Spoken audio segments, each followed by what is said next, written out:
নমস্কার সবাইকে, বড়দের আমার প্রণাম আর ছোটদের আমার অনেক অনেক ভালোবাসা জানিয়ে আমি আজকের ব্লগটা এখান থেকে শুরু করছি। তো দেখো, আজকে হচ্ছে রবিবার। তো রবিবার মানেই হচ্ছে একদম ছুটির একটা দিন, যদিও আমার জন্য সব দিনই ছুটির। তো যাই হোক, রবিবার মানেই একটা খুশির আমেজ। তো আজকে ভাবলাম একটু ঘুরতে যাব। তো আদিল আমাকে বললো যে চল ঘুরে আসি, অনেকদিন ঘুরতে যাই না। তো যেমন ভাবা তেমন কাজ, আমি বললাম চল বের কর আমাদের গরিব রথ। তো দেখো, গরিব রথ নিয়ে কিন্তু আমরা বেরোয় পড়লাম। তো বেরোনোর সময় মা বললো যে বাড়ির মিক্সিটা খারাপ হয়েছে, তো এটাকে একটু দোকানে দিয়ে দেখ সারানো যায় কিনা। তো মিক্সি নিয়ে চললাম আমরা। তো চলতেছি বেশ ভালোই লাগতেছে। তো আদিল খুব জোরে চালাচ্ছিল, আমি বললাম দাঁড়া আস্তে আস্তে চালা, হাওয়াটা ভীষণ ভালো লাগতেছে, একটু ফকটিয়ার হাওয়া খায়নি। এত গরমের জন্য বেরোতেও ইচ্ছা করে না, আবার বেরোলে কিন্তু বাড়ি আসতেও ইচ্ছা করে না। তো আমার মতো তোমাদের কার কার এরকম ঘুরতে ভালো লাগে? আমার তো ঘুরতে খুবই ভালো লাগে, কিন্তু একবার বাড়িতে ঢুকে পড়লে আর বাড়ির থেকে বেরোতে ইচ্ছা করে না। আর একবার যদি বাড়ির থেকে বেরোই তখন মনে হয় আর বাড়িতে আসতে ইচ্ছা করে না। আমার মতো কি এরকম তোমাদেরও কারোর মনে হয় নাকি? যদি মনে হয় তাহলে কিন্তু কমেন্টে আমাকে অবশ্যই জানাবা। তো দেখো, গল্প করতে করতে আমরা কিন্তু চলে যাচ্ছি আমাদের গরিব রথকে সাথে নিয়ে। তো হ্যাঁ, গরিব রথ বলি এটাকে আমি মজা করে। তো দেখো, গল্প করতে করতে কিন্তু তোমাদের বলাই হলো না যে আমার কিন্তু হ্যামিল্টনের কাজটা হয়ে গেল। আর আমি হ্যামিল্টনের কি করলাম সেটা তোমাদেরকে আমি কিছুক্ষণ পরে জানাবো। তো টুকিটাকি কিছু কেনার ছিল, সেগুলোও কিনে নিলাম। নিয়ে ভাবলাম যে একটু ঘুরতে বেরোই। তো কোথায় যাব? তো স্কুলের সামনে দিয়ে পেছনে যে রাস্তাটা, সেই রাস্তা দিয়ে আমরা চলে আসলাম নিচের দিকে। তো আদিল আমাকে বললো চল গিয়ে চা খাই। তো আমি বললাম না, এই গরমে আমি এখন চা খাবো না, চা খাওয়ার সময় হয় নাই আমার। তো চল দেখি কিছু পাওয়া যায় নাকি। তো এই বলতে বলতে আমরা চলেই যাচ্ছি। তো কৃষ্ণ মন্দিরও পার হয়ে গেল, তারপরে চলেই যাচ্ছি। আর এই রাস্তাটার এত সুন্দর হাওয়া না, মানে কি বলবো, মানে মিষ্টি, একদম সারা গা ঠান্ডা হয়ে যায়। আর স্কুটি বলো বাইক বলো, টোটোতে চড়তে তো আরও ভালো লাগবে। তো খুব ভালো লাগতেছিল, অনেক দিন পর বেরোলাম, বেরোনোই হয় না এখন একে গরমের জন্য। এর আগে ছিল শীত, আমি ভীষণ শীতকাতুরে। তো শীতকাতুরের জন্য আমি একদমই বেরোই নাই কোথাও। আর এখন গরমের জন্য বেরোতে ইচ্ছা করে না। আবার জামা কাপড় পরো, এই করো সেই করো, সাজুগুজু করো। একটু বাইরে বেরোলে তো সাজুগুজু করতেই হয়। মানে যদি আমি সাজুগুজু করি না তবুও মানে ড্রেসটা তো পরতে হয়।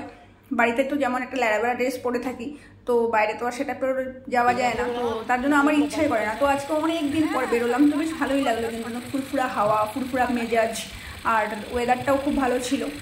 গরম থাকলেও আমরা কিন্তু গরমটা ঠিক বুঝতে পারতেছিলাম না, যেহেতু আমাদের সঙ্গে আমাদের গরিব রথ ছিল। তো যাই হোক, এইভাবেই মানে ঘুরতে চলে আসলাম। এই যে জায়গাটার নাম আমি জানি না, তো তোমরা দেখে হয়তো চিনতেই পারবা। তো এখানে দেখলাম একজন ফুচকাওয়ালা, আর ফুচকাওয়ালা থাকবে আর আমি সেখানে নামবো না, সেটা তো হতেই পারে না। তো এখানে নেমে পড়লাম যথারীতি। আদিলকে বললাম, ও বললো না খাবে না। ও আবার খুব একদম গরমে এইসব খাবে না, এই খাবে না সেই খাবে না। তাই আমি তুই দাঁড়া, তাহলে আমার ভিডিও কর, আমি তাহলে একটু সাটাই নিই। তো যাই হোক, ফুচকাটা খেয়ে দেখলাম যে সেরকম টেস্ট না, তবুও মানে খাওয়ার মতো। তা আমি বেশি খেলাম না, 10 টাকারই খেলাম। তো 6টা দিছিল মনে হয়, খেতে খেতে আমি ফুচকা গুনতে পারি না। তো যাই হোক, মানে 5 থেকে 6টার মতো দিছিল। তো খেলাম, ভালোই, মানে খারাপও না ভালোও না, মানে খুব একটা ভালোও না। আর তার মধ্যে আজকে রবিবারের বাজার, ওরকমই হবে। তো যাই হোক, ওটা খেয়ে একটু আত্মাটাকে শান্তি করলাম। মানে টকটা খুবই কম ছিল। তো এটা খেয়ে একদম চলে আসলাম। আর হ্যামিল্টন থেকে যখন আসলাম তখন নিয়ে আসছিলাম মিশালি। তো এখন ভাবলাম যে এখানে বসে ওই মিশালিটা খাই, ওটারও গতি করি, কারণ বাড়িতে নিয়ে গেলে মা তো খায় না এসব। তো বাড়িতে নিয়ে আসলে ওটা একদম শুকায় টুকায় কাঠ হয়ে যাবে। তো আমি বললাম তাহলে এখানে আসছি যখন, এখানে বসে খেয়ে নিই। আর এখানে দেখো, টাকা দেওয়ার পরে আমাকে 2টা 20 টাকার নোট দিল। আমি 50 টাকা দিচ্ছিলাম, তো 10 টাকারই খাইছি। তো এখানে 20 টাকাটা একটু ছেঁড়া ছিল। তো আমি দেখালাম যে দাদা এটা চলবে? তো বললো হ্যাঁ হ্যাঁ একদম চলবে। ভাগ্যিস বলে না যে না চললে আমার এখানে নিয়ে আসবেন, আমি আবার তার এখানে আসতাম, মানে এটা সম্ভবই না। তো যাই হোক, নিলাম, পকেটে তো ভরে নিলাম। তো এখন এই দেখো মিশালি নিয়ে বসে পড়ছি। বাইরে বেরোলে না আমার না খেলে একদম ভালোই লাগে না, ফুঙুর ফাঙুর, কিন্তু আমার একটু মুখটা চললে ভীষণই ভালো লাগে। তো এখানে কাগজ নিয়ে পড়ছিলাম, মহাবিপদে। ওঠে না बोला ना वो कागज से होगा ही नहीं, इतना नरम कागज है। কাগজটা হবে না বললে তো হবে না, আমি যখন হাত লাগাইছি তো ওটাকে হওয়াইতেই হবে। তো যাই হোক, ওই কাগজটাকেই কোনো রকমের মুকড়ায় নিয়ে আমি ওটাকে মধ্যে মিশালিটা তুলে মুখে পুরে দিলাম। আর দেখো এখানে মানে একদম বিন্দাস মুডে আমি বসে বসে খাচ্ছি আর ফুচকার দোকানের দিকে তাকাই আছি।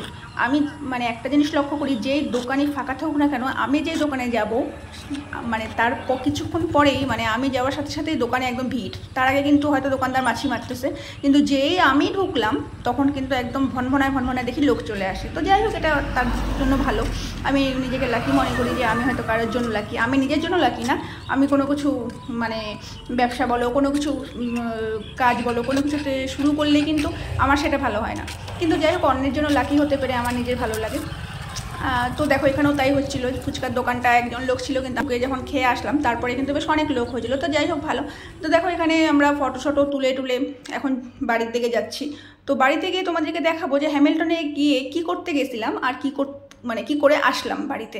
তো এখানে দেখো রাস্তাটা বেশ সুন্দর, চাপাতা বাগান দিয়ে, চাপাতা বাগান তো নতুন করে আর দেখার কিছু নাই, আমাদের বাড়ির পাশেই পেছনেই চাপাতা বাগান। তো যাই হোক, বাইরে যখন বেরোচ্ছি চোখ কাছে দুটা তো দেখতেই হবে, তো দেখে নিলাম প্রাণ ভরে চাপাতা গাছ একদম সামনের থেকে। তো দেখো এখন চলে আসতেছি বাড়িতে।